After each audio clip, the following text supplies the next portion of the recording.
नमस्कार दोस्तों, स्वागत है आपका आपके अपने चैनल फर्स्ट क्लास एजुकेशन में। करेंट अफेयर का ये हमारा नया शो है जिसमें हम प्रतियोगी परीक्षाओं के लिए महत्वपूर्ण करेंट अफेयर के क्वेश्चन हम इसमें डिस्कस करते हैं। तो चलिए स्टार्ट करते हैं हम आज का सेशन। एक मोटिवेशनल कोट है आप लोग के लिए, कुछ ना करके पछताने से बेहतर है कि कोशिश करके हार जाना। क्या है फ्रेंड्स? कुछ ना कर कर पछताने से बेहतर है कि कोशिश करके हार जाना। तो हमेशा कोशिश करते रहिए और जब तक सफलता ना मिले तब तक कोशिश को जारी रखिए। तो चलिए स्टार्ट करते हैं हम इसी के साथ आज का सेशन। पहला क्वेश्चन है हमारा, हाल ही में किसे ईरान के नए राष्ट्रपति बनाया गया है? तो वह कौन है? इब्राहिम रईसी है। कौन फ्रेंड? कौन है वह? इमरान रईसी है। इन्होंने किनका स्थान लिया है? तो इन्होंने हसन रूहानी जी का स्थान लिया है और क्या बन गया है? अब राष्ट्रपति बन गए हैं। अब इनके बारे में कुछ बातें जान लेते हैं। यह ईरान में राष्ट्रपति बनने से पहले क्या थे? तो यह सुप्रीम कोर्ट के क्या है, अभी भी एट प्रेजेंट यह क्या है? न्यायाधीश है। क्या है? सुप्रीम कोर्ट के न्यायाधीश है यहाँ पर, ठीक है। और अब क्या बन गए हैं? ये राष्ट्रपति बन गए हैं। यहाँ पर एक ऑप्शन है अयातुल्ला अली। क्या है? Ayatollah Ali. तो इनके बारे में जान लेते हैं। ये ईरान के सबसे बड़े नेता है। क्या है? सबसे बड़े नेता या सुप्रीम लीडर। जैसे हमारे यहाँ राष्ट्रपति होते हैं, जो सबसे बड़े पद पे होते हैं, कौन होते हैं? वह राष्ट्रपति होते हैं। वैसे ईरान में जो सबसे बड़ा पद होता है वह किनका होता है? वह होता है सुप्रीम लीडर का। किनका होता है? सुप्रीम लीडर का, जो अभी कौन है? अयातुल्ला अली जी है। ईरान की कुछ बातें जान लें तो ईरान की जो राजधानी है वह क्या हो जाती है? तेहरान हो जाती है। और मुद्रा की बात करूँ यहाँ की, तो मुद्रा क्या हो जाती है? यहाँ पर टोमान इसकी मुद्रा हो जाती है, ठीक है। और जो ईरान है एक इस्लामिक कंट्री है जो एशिया के दक्षिण में आता है। कहाँ आता है ये? एशिया के दक्षिण में आता है। एशिया महाद्वीप की एक कंट्री है। तो आई होप आपको यह सारी जानकारी समझ में आई होगी। चलिए हम नेक्स्ट क्वेश्चन की तरफ बढ़ते हैं और आज का हमारा नेक्स्ट क्वेश्चन है, हाल ही में केंद्र सरकार ने आयुध बोर्ड निर्माण की जगह कितनी कंपनी बनाने का फैसला लिया है? अब आयुध बोर्ड के बारे में जान लेते हैं हम। आयुध बोर्ड या जिसे हम क्या कहते हैं? Ordnance factory. क्या बोलते हैं हम इसको? ऑर्डिनेंस फैक्ट्री भी बोलते हैं। इसके आप मतलब भारत ने क्या किया है कि 7 ऐसे क्या बनाया है? इन्हें कंपनी बनाने का निर्णय लिया है। क्या किया है? 7 कंपनी बनाने का निर्णय लिया है, जो पहले कितनी थी यहाँ पर? चलिए तो आज का हमारा दूसरा क्वेश्चन है, हाल ही में केंद्र सरकार ने आयुष निर्माण बोर्ड की जगह कितनी कंपनी बनाने का फैसला लिया है? तो कितनी कंपनी बनाने का फैसला लिया है फ्रेंड्स? 7 कंपनी बनाने का फैसला लिया है। चलिए इसके बारे में हम कुछ महत्वपूर्ण जानकारी ले लेते हैं। तो सरकार ने आयुध निर्माणी बोर्ड जो ऑर्डिनेंस फैक्ट्री है उसको भंग करने का एक निर्णय या मंजूरी दे दी है, जिसमें 7 रक्षा सार्वजनिक क्षेत्र उपक्रम द्वारा प्रतिस्थापित किए जाएंगे। जो हमारे रक्षा जो क्षेत्र है उसमें 7 ऐसी यूनिवर्सिटी बनाई जाएगी जो क्या होगी? ऑर्डिनेंस फैक्ट्री की जगह लेगी। इससे होगा क्या कि ये 7 संस्था 100% क्या हो जाएगी? सरकार के स्वामित्व में आ जाएगी, मतलब कि गवर्नमेंट बन जाएगी, जो अभी सेमी गवर्नमेंट भी है, ठीक है। यहाँ निर्णय राष्ट्रीय सुरक्षा की दृष्टि से आत्मनिर्भर बनाने के दृष्टिकोण से लिया गया है। अब ऑर्डिनेंस फैक्ट्री की बात करूँ मैं, तो ये क्या है? एक सरकारी एजेंसी है जो रक्षा मंत्रालय के रक्षा उत्पादन विभाग के तहत आता है। जैसे कि हमारे पोत होते हैं, बम, गोला बारूद, ये सारी चीज़ें कहाँ बनती है? हमारे आयुध निर्माणी बोर्ड के अंतर्गत आते हैं, ठीक है। यह वायु, भूमि और समुद्री प्रणाली में उत्पाद श्रृंखला के अनुसंधान, विकास, परीक्षण, उत्पादन, विपणन या लॉजिस्टिक में कार्यरत है। इसमें 41 आयुध कारखाने, 9 प्रशिक्षण संस्थान और 3 विपणन केंद्र है और 4 क्षेत्रीय नियंत्रक शामिल है, जिनको सबको हटाकर अब क्या कर रहे हैं? ये 7 यूनिवर्सिटी खोल रहे हैं जिसमें ये सारी चीज़ें कवर करने वाले हैं। आपको कमेंट बॉक्स में कमेंट करके बताना है कि ऑर्डिनेंस जो फैक्ट्री है या OFB जो है इसकी स्थापना किस वर्ष की गई है। चलिए नेक्स्ट क्वेश्चन की तरफ बढ़ते हैं हम और आज का हमारा तीसरा क्वेश्चन है यहाँ, 17 जून 2021 को किसे लैंड फॉर लाइफ अवार्ड देने की घोषणा की गई है? किसे लैंड फॉर लाइफ अवार्ड देने की घोषणा की है? ये बहुत ही इंपॉर्टेंट क्वेश्चन है फ्रेंड्स, या आपके आने वाले एग्जाम में आपसे यह पूछा जा सकता है।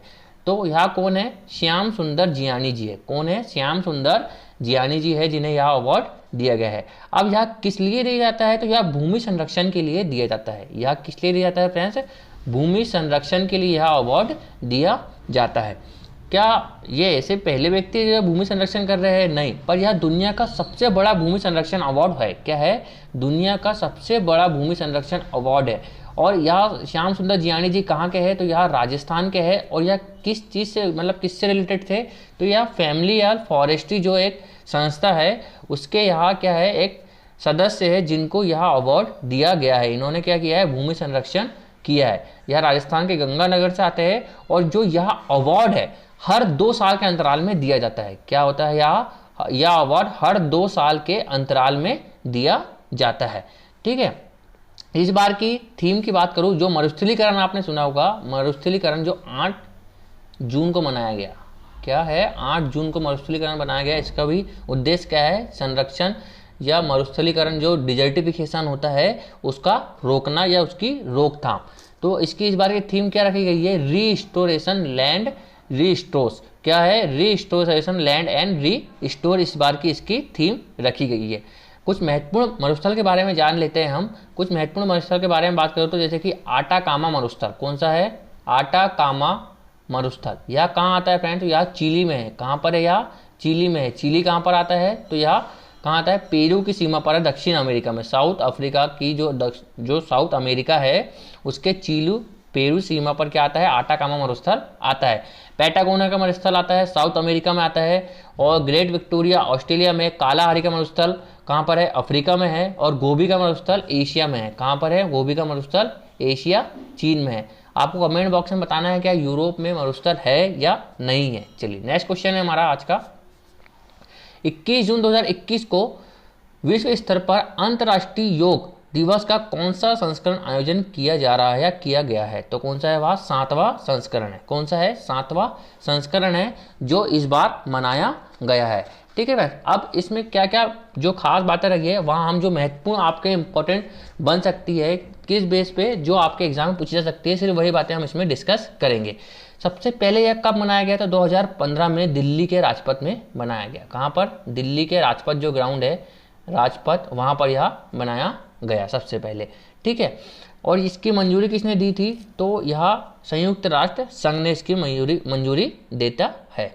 अब एक कुछ दिन पहले आपने सुना होगा नमस्ते ऐप के बारे में हमने बात की थी। कौन सा, नमस्ते जो ऐप था यह लॉन्च किया गया है। इससे क्या होगा, इससे लोगों में जागरूकता फैलेगी, किसके लिए, योग को बढ़ावा देने के लिए, योग करने के लिए। हमने उस समय थीम की भी बात की थी कि जो पिछले साल की थीम थी वही रखी गई थी, लेकिन इस बार नई थीम बन गई है इसकी। तो इसकी थीम क्या बनी है, योगा फॉर वेल बींग। क्या है, योगा फॉर वेल बींग, इस बार की इसकी थीम रखी गई है 2021 की। ठीक है, चलिए आई होप आपको यह सारी जानकारी समझ में आई होगी। चलिए हम नेक्स्ट क्वेश्चन की तरफ चलते हैं और नेक्स्ट क्वेश्चन है हमारा आज का। हाल ही में किस देश के ने विदेश यात्रा के लिए वैक्सीन पासपोर्ट जारी करने का फैसला लिया है, तो वह कौन सा देश है, जापान है। कौन सा है फ्रेंड्स, जापान है। इसमें होगा क्या, तो जो वैक्सीन पासपोर्ट है या वैक्सीन सर्टिफिकेट है, इसमें जो व्यक्ति बाहर जाके काम कर रहे हैं या जो बाहर से आके काम कर रहे हैं, जापान उनको क्या करेगा, वैक्सीन पासपोर्ट बना के देगा, ताकि उनको बाहर जाके काम करने में कोई भी प्रॉब्लम ना हो। मतलब कि इसमें यह कहा गया है कि इनका कोविड-19 के लिए जो वैक्सीन है वह दोनों डोज इनको लग चुके हैं और यह अब सुरक्षित है। ठीक है, यह इसमें कहा गया है। तो ऐसा करने वाला देश कौन बना है सबसे पहले, वह जापान बन गया है। ठीक है, अब जापान के पासपोर्ट की बात करूँ तो एक संस्था है हेनली। कौन सी है, हेनली पासपोर्ट इंडेक्स, एक संस्था है हेनली जो क्या करता है, एक इंडेक्स निकालता है, उसका नाम है हेनली पासपोर्ट इंडेक्स। ठीक है, इसमें सबसे मजबूत पासपोर्ट की बात करूं तो वहाँ क्या किसका आता है, जापान का है। किनका है फ्रेंड्स, यहाँ जापान का सबसे मजबूत पासपोर्ट है। और सबसे जो निचले स्तर पर है वहाँ पासपोर्ट किनका है, तो वहाँ किनका है, वह है अफगानिस्तान का। किनका है, अफगानिस्तान का। ठीक है, तो आई होप आपको यह सारी चीज़ें समझ में आई होगी। चलिए हम जापान के बारे में कुछ बातें जान ले, जैसे कि सबसे फास्टेस्ट कंप्यूटर की बात करें, फास्टेस्ट कंप्यूटर अभी इन्होंने बनाया वो कौन सा है, इनका फुगाकू। कौन सा है, फुगाकू सबसे फास्टेस्ट कंप्यूटर है दुनिया का। भारत में सुपर कंप्यूटर के जनक किनको कहा जाता है, यदि बात करें हम भारत में सुपर कंप्यूटर, जो सुपर कंप्यूटर है इसके जनक किसको कहा जाता है, तो विजय भटकर जी को कहा जाता है। किनको कहा जाता है, विजय भटकर जी को भारत में सुपर कंप्यूटर के जनक भी कहा जाता है। चलिए हम नेक्स्ट क्वेश्चन की तरफ चलते हैं और आज का हमारा लास्ट क्वेश्चन होगा यहाँ, हाल ही में किस संस्था ने आम चुनाव 2019 का एटलस जारी किया है, तो वह कौन सी संस्था है फ्रेंड्स, चुनाव आयोग है। इसको कौन जारी कर रहा है, इसको चुनाव आयोग ने जारी किया है। और इसमें क्या कहा गया है, इन्हें 2019 में जो महत्वपूर्ण जो बातें रही है उसमें, मतलब कितने सांसद लोगों ने इसमें, मतलब कहाँ चुनाव, किस क्षेत्र में चुनाव लड़े, कौन कितने वोटों से विजय हुआ, कौन कम वोटों से विजय हुआ, यह सारी जानकारी इस बुक में या इस एटलस में जारी की गई है। अब चुनाव आयोग की बात करते हैं हम, तो चुनाव आयोग कब बनता है फ्रेंड्स, तो 25 जनवरी 1950 को चुनाव आयोग की क्या होता है, गठन होता है। कब होता है, 25 जनवरी 1950 को। इस दिन हम क्या बनाते हैं, मतदाता दिवस। क्या बनाते हैं हम, मतदाता दिवस के रूप में हम इसको मनाते हैं। उसी दिन अटल बिहारी वाजपेयी जी की जयंती भी या जन्म दिवस भी मनाया जाता है। ठीक है, वर्तमान में अभी हमारे चुनाव आयुक्त कौन है, तो वह है सुशील चंद्र। कौन है फ्रेंड्स, सुशील चंद्र हमारे कौन है, चुनाव आयुक्त है सुशील चंद्र। और अन्य 2 सदस्य भी होते हैं इसमें, वह कौन कौन है, तो एक है अनूप चंद्र पांडे। कौन है, अनूप चंद्र पांडे है एक, और दूसरे कौन है, वह है राजीव कुमार। कौन है, राजीव कुमार या दूसरे सदस्य हो जाते हैं।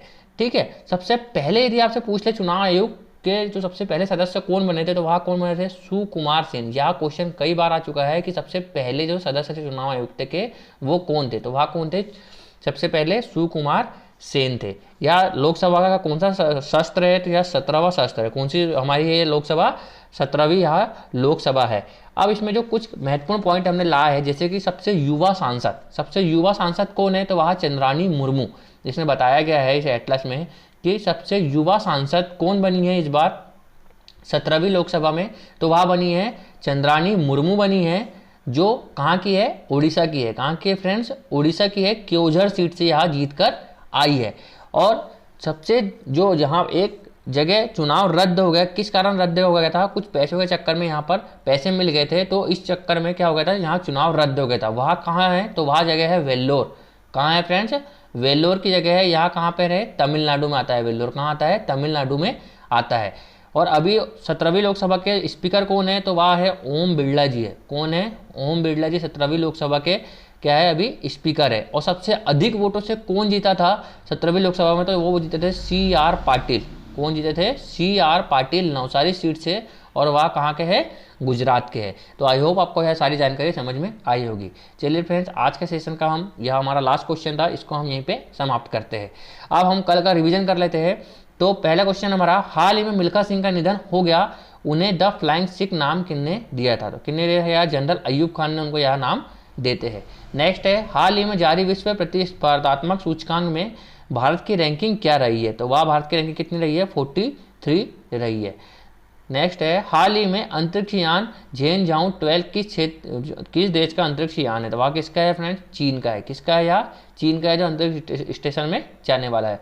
भारत में प्यूमा के मोटर स्पोर्ट्स के ब्रांड एम्बेसडर के रूप में किसे नामित किया गया है, तो वह कौन है, युवराज सिंह है। कौन है फ्रेंड्स, युवराज सिंह है। नेक्स्ट क्वेश्चन है, भारतीय नौसेना और यूरोपीय संघ नौसेना बल इवोनॉर जो पहला युद्ध अभ्यास कर रहे हैं, वह कहाँ पर हो रहा है, तो वह कहाँ हो रहा है फ्रेंड्स, अदन की खाड़ी में हो रहा है। कहाँ हो रहा है, अदन की खाड़ी में। नेक्स्ट है, हाल ही में किस राज्य सरकार ने CM राइज योजना की शुरुआत की है, तो वह कौन सा है फ्रेंड्स, मध्य प्रदेश है। कौन सा है जिन्होंने CM राइज योजना की शुरुआत की है। चलिए नेक्स्ट क्वेश्चन है हमारा, हाल ही में दुनिया का तीसरा सबसे बड़ा हीरा कहाँ मिला है, ये आपको कमेंट बॉक्स में कमेंट करके बनाना है। यह क्वेश्चन ऑफ द डे है, आपको कमेंट बॉक्स में कमेंट करके बताना है कि इसका आंसर क्या होगा। तो आई होप आपको यह सेशन पसंद आया होगा। यदि आपको वीडियो अच्छे लगते हैं तो इसे ज़्यादा से ज़्यादा लोगों में शेयर कीजिए और हमारे चैनल को सब्सक्राइब कीजिए। Thank you so much friends.